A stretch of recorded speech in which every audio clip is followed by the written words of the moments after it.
Hey, my name is Fallon Daniels. I'm going to be discussing week 7, chapter 6 discussion board on personal disclosures. Um, First question asks, is it okay?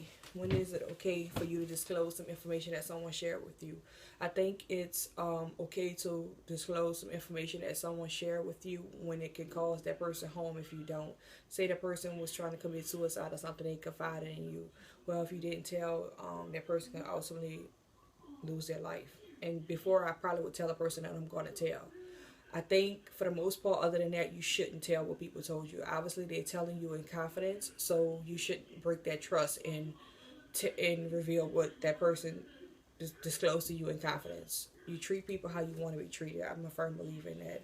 Um, the next question talks about the different level of like personal disclosure, like self disclosure, how you deal with your family versus friends versus coworkers versus teachers. I think all of those are different levels. It depends on how close you are with that person, what kind of relationship you have. Um, some things I tell my friend that I don't tell my family. Some things I tell my family that I don't tell my friends. It just depends on what the situation is. I guess it just varies from person to person, situation to situation.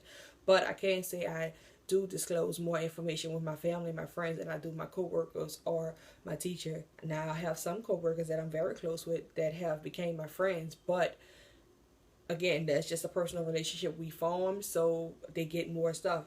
Other than that, you just get like the basics until, I guess I fill you out. Does the message change? The message change with the person. Once again, I mean, I won't disclose what I told my friends with the person who, like with my teacher or something like that. It just depends on the situation and the person.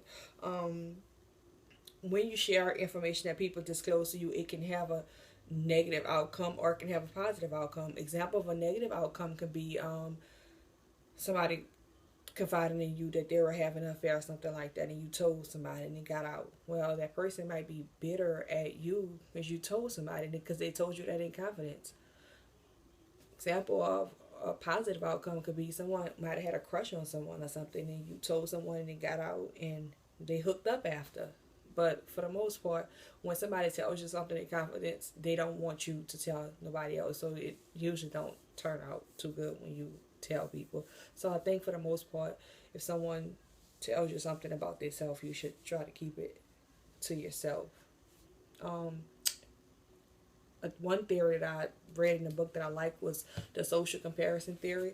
It talks about how we compare ourselves to other people to find out more about ourselves, like how we kind of like, I guess maybe determine if we are superior or inferior versus comparing things like they give an example of athletic capabilities.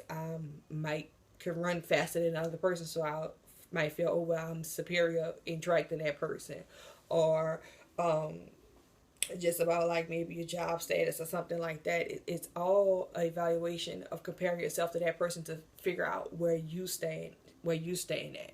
And it's called a social comparison theory. That's the last question. Thanks.